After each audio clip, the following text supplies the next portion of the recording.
Hi, நம்ம channel வீடியோவை click பண்ணி பார்க்குற எல்லாருக்குமே தேங்க்யூ ஸோ மச். இன்னைக்கு இந்த வீடியோ பார்த்தீங்கன்னா காமனாக எல்லாருக்குமே ஒரு கொஸ்டின் இருக்கும்.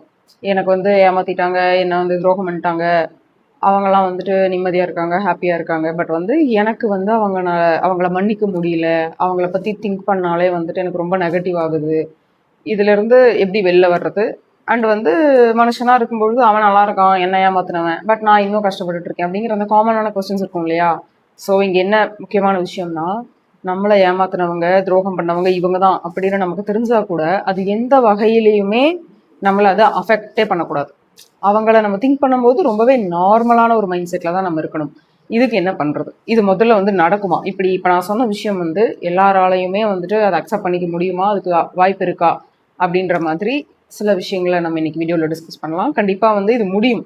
ஆனால் அது யாருக்கு முடியும் அப்படிங்கிறது வந்து அவங்களுடைய தனிப்பட்ட கேரக்டரை பொறுத்து. இப்போ வீடியோக்குள்ளே போகலாம்.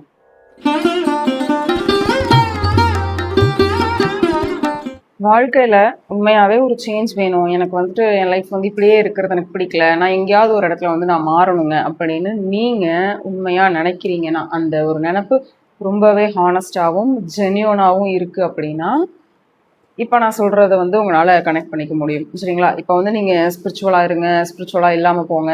பட் வந்து இந்த விஷயங்களை ஆழமாக நம்புறதுக்குன்னு ஒரு விஷயம் தேவை. என்னென்னா, நமக்கு மீறின ஒரு பவர் இருக்குது நமக்கு. நான் இங்கே ரிலீஜியன் பற்றி பேசலை, வேறு எந்த ஒரு தனிப்பட்ட இந்த காடு தான் அப்படிங்கிறத பற்றி பேசலை. பட் நம்மளை மீறின ஒரு சக்தி வந்து நம்ம எல்லாரையுமே வந்துட்டு இயக்கிட்டு இருக்காங்க. அதை நான் நம்புறேன் அப்படின்னு அந்த ஒரு பாயிண்ட் ஆஃப் வியூவில் நீங்கள் இருந்தீங்கன்னா கூட இப்போ நான் சொல்கிறத உங்களால் புரிஞ்சுக்க முடியும். ஃபஸ்ட்டு வந்துட்டு ரொம்ப ஸ்டார்டிங்லேருந்து யோசிக்கணும். நமக்கு ஒரு விஷயம் வருது அப்படின்னா ஏன் வருது? ஒருத்தர் நம்ம லைஃப்பில் பார்க்குறோம் அப்படின்னா எதனால் பார்க்குறோம்? ஏன் அவங்க நம்ம கூட ட்ராவல் ஆகுறாங்க? ஏன் அவங்க பாதியிலேயே நம்மளை விட்டு போகிறாங்க? அப்படி போகிறவங்க நமக்கு வந்து ஒரு லெசன் சொல்லி கொடுத்துட்டு போகிற டீச்சராக இருக்காங்களா? இல்லை வந்துட்டு நம்ம கூடவே ட்ராவல் ஆகி நமக்காகவே பேரலாக நம்மளோட வெல்னஸ்க்காக அவங்க நம்ம கூட ஒர்க் பண்ணுறவங்களா இருக்காங்களா? இல்லை வந்து சும்மா ஒரு ஃப்ரெண்டாக இருக்காங்களா? இல்லை ரொம்ப டீப்பஸ்ட் ஃப்ரெண்டாக இருக்காங்களா? இது மாதிரி நிறையா பேர் இருப்பாங்க இல்லையா? இது எல்லாமே பார்த்தீங்கன்னா இந்த ரிலேஷன்ஷிப் வந்து ஒருத்தருக்கும் ஒரு மாதிரி இருக்கும். இது அதிகபட்சம் எப்படி இருக்குன்னா, ஏமாத்திட்டாங்க, துரோகம் பண்ணிட்டாங்க, நான் ரொம்ப அவங்கள நம்பினேங்க, இந்த மாதிரி இவங்க பண்ணுவாங்கன்னு நினைக்கல. ஸோ ஏமாத்துறவங்க, துரோகம் பண்ணுறவங்க நம்ம நாட்டில் இருக்காங்க, உலகத்தில் இருக்காங்க. பட் எனக்கு இவங்க அதை பண்ணுவாங்க அப்படின்னு நான் கொஞ்சம் கூட எக்ஸ்பெக்டே பண்ணலைங்க. எனக்கு வந்து அந்த ஒரு டிப்ரெஷனுக்குள்ளேருந்து என்னால் வெளியவே வர முடியல அப்படின்னு நீங்கள் நினச்சிங்கன்னா, ஃபஸ்ட்டு ஒரு கொஸ்டின் உங்களை கேட்டுக்கோங்க. இப்போ நான் சொன்ன இந்த தாட் வந்துச்சுன்னா, என்னைக்காவது அந்த பர்சனை நீங்கள் நம்பணும்னு யாராவது உங்ககிட்ட சொன்னாங்களா? நீங்கள் நம்பி தான் ஆகணுங்கிற ஏதாவது அவசியம் இருக்கா? இல்லை அவங்க வந்து நான் உன் மேலே உயிராக இருக்கேன், நான் வந்து உனக்கு அப்படி இருப்பேன், இப்படி பண்ணுவேன் அப்படின்ட்டு, அது what ever the relation maybe, அது பர்சன் யாராக இருந்தாலும் சரி, என்ன ஒரு விஷயத்துக்காக அவங்க நம்ம லைஃப்பில் வந்திருந்தா கூட, அந்த ஒருத்தரை நம்புறது அப்படிங்கிறது நம்மளோட தனிப்பட்ட சாய்ஸ்.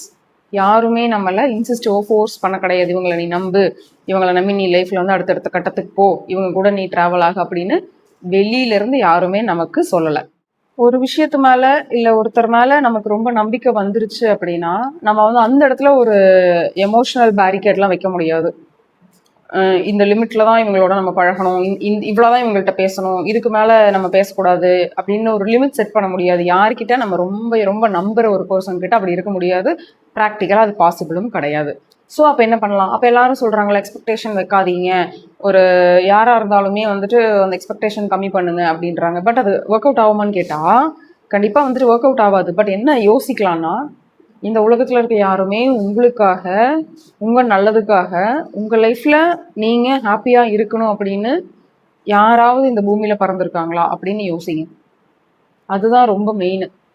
இப்போ நம்ம என்ன பண்ணிடுறோம், நம்ம லைஃபு நம்ம நல்லா இருக்கணும் அப்படின்னு நம்மளை பற்றி நினைக்காம ஒரு தேர்ட் பர்சன் நினைப்பாங்க, இன்னொரு ஆள் நினைப்பாங்க. கண்டிப்பாக நினைப்பாங்க தான், அவங்க வந்து நம்ம நல்லா இருக்கணும்னு நினைப்பாங்க, நம்மளும் இன்னொருத்தவங்க நல்லா இருக்கணும்னு நினைப்போம், எல்லாமே ஃபைன். பட் துரோகம்ங்கிற ஒரு விஷயம் அங்கே வரும்போது, நம்மளை ஏமாத்துறாங்க அப்படிங்கிற ஒரு விஷயம் வரும்பொழுது நீங்கள் என்ன திங்க் பண்ணணும்னா, அவங்க நம்ம நல்லதுக்காக நம்ம கூட ட்ராவல் பண்ணலை, அதுக்காக அவங்க வரலை. மேபி எப்படி யோசிக்கலாம், சரி ஓகே அவங்கள வந்து அப்படி பார்த்தா நம்ம யாரையுமே நம்ப முடியாதாங்க, யார் கூடயுமே பழக முடியாதானா, அது வேற. நீங்கள் எல்லார் கூடவும் பழகலாம். பட் உங்களோட சப்கான்ஷியஸாகவே ஒரு லிமிட் வச்சுக்கோங்க. அந்த லிமிட்டை கான்ஷியஸாக நீங்கள் இம்ப்ளிமெண்ட் பண்ணணும். எப்படி?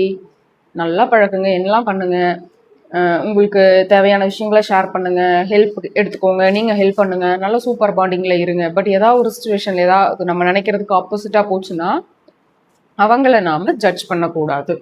ஏன்னா இவ்வளோ நல்லா நம்ம கூட பழகின இவங்க இப்போ சடனாக மாறுறாங்க அப்படின்னா அந்த இடத்துல ஏதோ சம்திங் அங்கே மிஸ் ஆயிருக்கு. அவங்களுக்கு நம்மளையவே வேணாம் அப்படின்னு சொல்ற அளவுக்கு, நம்மளை போய் ஏமாத்துற அளவுக்கு அவங்களுக்கு ஒரு சுச்சுவேஷன் ரொம்ப வேர்ஸ்டா இருந்திருக்கு போல அப்படின்னு உங்களால ஓவர் நைட்ல எல்லாம் வர முடியாது. பட் அந்த ப்ராக்டிஸ் வந்து உங்களுக்கு டெய்லியும் இருக்கணும். முதல்ல நீங்க இதுக்கு தாங்க நான் எப்பவுமே சொல்றது என்னன்னா, செல்ஃப் லவ் பண்ணுங்க. அப்படிங்கும்பொழுது என்ன ஆகும்னா, நம்மளோட பாசிட்டிவ் தாட்ஸ் வந்து நம்மளை சுத்தி நம்மளே நிறைய ஆக்கியபை பண்ணி வச்சிருப்போம். ஸோ இன்னொருத்தரை போய் நம்ம அவ்வளோ பிளைண்டா நம்பணும், நம்ம வந்துட்டு ஒரு ஒரு லாங்கிங்கா இருக்கிறோம், ஒரு அன்புக்கு ஏங்கிட்டு அந்த மாதிரிலாம் கிடையாது. அப்படி ஒரு அன்புக்கு ஏங்கி இன்னைக்கு நிறைய பேர் ஏமாறுறது எந்த இடத்துலன்னு பார்த்தீங்கன்னா, அன்பு காமிச்சாங்கன்னு சொல்லி காசு கொடுக்கறது, பணம் கொடுக்கறது, அப்புறம் வந்து ஒரு ஏதோ ஒரு வகையில எப்படியாவது மென்டலி ஒரு டிப்ரெஷனுக்கு போயிடுறாங்க. ரீசன் என்னன்னா அந்த நம்பிக்கை, ஒருத்தர் மேல நம்ம வைக்கிற நம்பிக்கை நமக்கு கடைசியில வந்து ஒரு பெரிய ஆப்பா கிரியேட் ஆகுதுங்கிறது வந்து லேட்டரா எல்லாம் முடிஞ்ச அப்புறம், ஆமா இல்ல நான் அதை அன்னைக்கு பண்ணாம இருந்திருந்தா இன்னைக்கு இது நடந்திருக்காது இல்லை அப்படின்னுட்டு எல்லாருமே லேட்டா திங்க் பண்றோம். இன்னொன்று, ஹியூமனோட பிரெயினே எல்லாம் முடிஞ்சு கடைசியா இது நடந்திருக்க கூடாது, இதை பண்ணியிருக்க கூடாது, இவங்களை நம்ம மீட் பண்ணியிருக்க கூடாது, இதை நம்ம செஞ்சிருக்க கூடாது, இப்படி நம்ம சொல்லியிருக்க கூடாது அப்படின்னுட்டு எது இதுதான் வந்து நம்மளே காம்ப்ரமைஸ் பண்ணிக்கிறதா இருக்கட்டும், இல்லை மனசு கேட்காம இதெல்லாம் சொல்லிக்கிறது, இதெல்லாமே யார் பண்ணுவா? நார்மல் ஹியூமனோட மென்டாலிட்டி, நார்மல் ஹியூமன் பிரெயின் இப்படி தான் ஒர்க் ஆகும். இது தப்பு கிடையாது. அப்போ நான் பல வீடியோஸ்ல சொல்லியிருக்கேன், தயவு செஞ்சு லா ஆஃப் அட்ராக்ஷன் தெரிஞ்சவங்க, ஸ்பிரிச்சுவல் பர்சனா இருக்கிறீங்க, நம்ம வீடியோஸ் ரெகுலரா பாக்குறீங்கன்னா, நீங்க யாரும் மனுஷங்க கிடையாது. நானும் நம்ம மனுஷன் மாதிரி ஒரு ஹியூமன் பீயிங் லெவல்ல திங்க் பண்ணோம்னா, நீங்க ஏமாந்த இடத்துலயும் சரி, உங்களுக்கு துரோகம் நடந்த இடத்துல சரி, நீங்க அவமானப்பட்ட இடத்துல சரி, வேற என்னெல்லாம் உங்களுக்கு அன்பிளசன்ட் மெமரிஸ் லைஃப்ல இருக்கோ அதை நீங்க தூக்கி கழுத மாதிரி சுமந்துட்டே லைஃப் லாங் போக வேண்டியதான். பட் வந்து அப்படி நீடு கிடையாது. அப்படி நீங்க கஷ்டப்பட்டு தான் ஆகணுங்கிற நீடு எங்கேயுமே கிடையாது. நம்ம அதை எப்படி புரிஞ்சுக்கலாம்? ஒருத்தர் நம்ம லைஃப்ல வராங்கன்னா, ஏமாத்திட்டு போறாங்கன்னா, அவங்க சைட்ல இருந்து தான் நம்ம யோசிக்கணும். இந்த விஷயத்த செய்யறதுக்கு தான் நம்ம கிட்ட வந்திருக்காங்க, அந்த செஞ்சுட்டாங்க, அவங்க கிளம்பிட்டாங்க. இப்போ நம்ம ஒரு விஷயம் நம்ம கத்துருக்கோம் இல்லையா, நிறைய எழுதிருப்போம், நிறைய நாள் அதுக்கான பிரச்சனைகள், நிறைய கான்சிக்வன்சஸ் நம்ம ஃபேஸ் பண்ணியிருப்போம். அது எவ்வளோ பெரிய பெரிய விஷயங்களையுமே நம்ம தனியாகவே கோத்ரூ பண்ணியிருப்போம், ஃபேமிலி கூட சேர்ந்து கோத்ரூ பண்ணியிருப்போம், ஃப்ரெண்ட்ஸ் கூட சேர்ந்து, இப்படி ஏதோ ஒரு விஷயத்த நம்ம பண்ணி அதுக்காக நமக்கு வந்த எல்லா ரிசல்ட்டுமே அந்த பேக் ஃபயர் ஆகி நிறைய விஷயங்கள் கற்றுருப்போம் இல்லையா. அந்த கற்றுக்கிட்ட அந்த அன்பிளசன்ட்னு நம்ம நினைக்கிறது தான் நமக்கான லெசனே. சரிங்களா? டீச்சர் வந்து நம்ம நினைப்போம், இப்படி தான் எனக்கு டீச்சர் சொல்லிக் கொடுக்கணும், இந்த மெத்தடில் தான் நீங்கள் சொல்லிக் கொடுக்கணும்னு டீச்சர்கிட்ட நம்ம சொல்ல முடியாது. அந்த மாதிரி லைஃப்கிட்ட சொல்ல முடியாது, எனக்கு இவங்களெல்லாம் அனுப்பு, எனக்கு வந்து ஃப்ரெண்ட்ஸ் எல்லாம் பார்த்தீங்கன்னா நல்ல ஒரு வெல் செட்டில்டாக இருக்கவங்க, என்னோட ஃபேமிலி இப்படி இருக்கணும், என்னோட பிஸ்னஸ் இப்படி இருக்கணும், என்கிட்ட இருக்க ஒரு மெட்டீரியல்லாம் இப்படி இருக்கணும், நம்ம சொல்லவே முடியாது. நம்மளோட தாட்ஸுக்கு தகுந்த மாதிரி நம்ம கூட இருக்க பர்சன்ஸும் நம்மளோட லைஃப் ஸ்டைலும் கண்டிப்பாக நம்ம தாட்ஸை டிபெண்ட் பண்ணி அதை பொறுத்து தான் இருக்கும். அப்படிங்கும்பொழுது ஒருத்தர் வந்து இப்படி ஏமாத்திட்டு போறாங்கன்னா, நம்ம அதுல இருந்து ரியலைஸ் பண்ணிக்கணும், ஓகே இவங்க வேலையை அதுக்கு தான் வந்திருக்காங்க.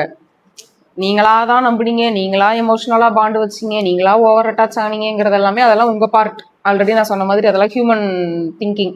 அதனால 10 பைசாக்கு நமக்கு பிரயோஜனம் கிடையாது. ஸோ ஒன்ஸ் நம்ம அந்த லெசனை நல்லா படிச்சுட்டோம், நல்லா தெரிஞ்சுக்கிட்டோம்னா, அடுத்தடுத்து நம்ம லைஃப்ல இந்த மாதிரி விஷயங்களை அட்ராக்ட் பண்றத நம்மளே ஸ்டாப் பண்ணிடுவோம். ஈவன் அது அட்ராக்ட் கூட ஆகாது. இதை புரிஞ்சுக்காம திருப்பியும் வந்து அந்த ஒரு டிப்ரெஷன்ல இருக்கும்போது இன்னொருத்தர் வந்தாங்க, எனக்கு இந்த கவலையில இருக்கும்போது தாங்க ஒருத்தர் வந்து பேசினாங்கன்னு பார்த்தா அவங்களும் அதை தான் பண்ணுவாங்க. ஏன்னா நம்ம வந்து ரொம்ப அவேரா மட்டும் இல்லைன்னா, நம்மளோட திங்கிங்லேயும் நம்மளோட அந்த தாட் பேட்டர்ன்ல கொஞ்சம் கயோட்டிக்கா இருந்துட்டோம்னா, நம்மளை சுற்றி இருக்க எல்லாமே நமக்கு நெகட்டிவான ஆட்களை மட்டும்தான் நம்ம அட்ராக்ட் பண்ணுவோம் ஆட்டோமேட்டிக்காக. இது எப்படி நடக்கும்னா ரொம்ப சீக்கிரத்தில் நடக்கும். ரொம்ப இந்த பாசிட்டிவாக நம்ம நினைக்கிற விஷயம் மேனிஃபெஸ்ட் பண்ணுறதுக்கு லேட் ஆகுது இல்லையா, அந்த மாதிரி எல்லாம் நடக்காது. இதெல்லாம் ரொம்ப சீக்கிரமாக நடக்கும். ஏன்னா நெகட்டிவ், அழுகை, ஒரு விஷயத்துக்கு ஏமாறுறது, அதை நினச்சி நினச்சி நொந்து போகிறது எல்லாமே நம்மளோட மூளைக்கு, நம்மளோட சப்கான்ஷியஸுக்கு நல்லாவே தெரிஞ்ச விஷயம். ஸோ நல்லாவே தெரிஞ்ச விஷயம் வந்து நம்ம இன்னும் அதை வந்து ஆத்மார்த்தமாக பண்ணும்பொழுது அந்த மாதிரியான விஷயங்கள் தான் திரும்ப திரும்ப நமக்கு அட்ராக்ட் ஆகிட்டே இருக்கும். உங்கள் மைண்ட் செட் எப்படி இருக்கணும்னா, உங்களை ஏமாத்தின ஒருத்தவங்க பார்த்தாங்கன்னா, ரோட்ல பார்க்குறீங்கன்னா, அவங்கள நம்ம பார்க்கலாம், பட் நம்மளை அவங்க ஒரு ஐ கான்டாக்ட் கொடுத்து பார்க்க முடியாது. அவங்கள நீங்கள் பார்க்கும்பொழுது உங்கள் மனசுக்குள்ள எந்த ஒரு எமோஷ்னலாகவும் ட்ரிகர் ஆகக்கூடாது, நார்மலாக இருக்கணும். அதாவது உங்களுக்கு பிடிக்குது பிடிக்கலங்கிறதுக்குள்ள நான் போல, உங்களுக்கு ரொம்ப பிடிச்ச பர்சனை பார்க்கும்போது ஹாப்பி ஆகுறீங்க, உங்களுக்கு ரொம்ப பிடிக்காதவங்களை பார்க்கும்போது கோவம் வருது, அந்த ஜோனுக்குள்ளேயே நான் போல. டக்குன்னு ஒரு பாசிங் கிளவுட் மாதிரி போறாங்களா, அவங்க ஒரு 5 செகண்ட் 10 செகண்ட் நம்மளை கிராஸ் பண்ணி போகும்போது நம்ம மைண்ட்ல ஃப்ரீயா இருக்கணும். நமக்கு எந்த தாட்டுமே அந்த மாதிரி வரக்கூடாது. அது இருக்கா அப்படின்னு பாருங்க. உங்களுக்கே அந்த பாடங்களை நீங்க நினைச்சு பாக்குறீங்க, நினைச்சு பார்த்து ஃபீல் பண்ணிக்கலாமா, ஆச்சு இப்படி ஆச்சு அப்படி ஆச்சுன்னு நினைக்கும் பொழுது உங்களுக்கு ஆட்டோமேட்டிக்கா அதுக்கான கவலை வரக்கூடாது. நம்ம அதை கத்துக்கிட்டோம். அந்த விஷயத்த நம்ம கத்துக்கிறதுக்கு தானே அந்த லைஃப்ல அப்படி ஒரு விஷயம் நடந்திருக்கு. அப்ப அந்த மாதிரி ஒரு 10 பேர் நம்ம லைஃப்ல வந்துட்டு போயிருக்காங்கன்னா, அந்த 10 பேரும் இல்லைன்னா நம்ம இதெல்லாம் கத்துக்க முடியுமா? நம்ம எவ்வளவு பெரிய ஒரு பொக்கிஷமான விஷயத்த அவங்க நம்ம கொடுத்துட்டு போயிருக்காங்க. So they are the best teachers. அந்த மாதிரி ஒரு சூப்பரான டீச்சரை வச்சுதான் நமக்கு லெசன் சொல்லி கொடுக்கப்படும். அந்த லெசனை நம்ம கத்துக்கலன்னா திரும்ப திரும்ப திரும்ப திரும்ப இதே ஜோனுக்குள்ள இருப்போம். வரவங்க வருவாங்க, ஏமாத்துவாங்க, போவாங்க, வருவாங்க, ஏமாத்துவாங்க, போவாங்க, ரிப்பீட் ஆகிட்டே இருக்கும். ஸோ இதை நீங்க ஸ்டாப் பண்ணணும்னா லெசனை கத்துக்கோங்க, ரிலாக்ஸ்டா இருங்க. ஒன்ஸ் நம்ம கத்துக்கிட்டோங்கிற விஷயத்த நம்ம வந்து யூனிவர்ஸ் கிட்ட தெரியப்படுத்திட்டோம்னா அடுத்து அவங்க வேற லெசனுக்கு போயிடுவாங்க. இந்த லெசன்லேயே இருக்க மாட்டாங்க. சரிங்களா? அந்த வேற லெசனையும் நம்ம பாசிட்டிவாகவே ஹேண்டில் பண்ணலாம், பயப்பட வேண்டாம். ஸோ வீடியோ யூஸ்ஃபுல்லாக இருக்கும் நம்புறேன். தேங்க்யூ.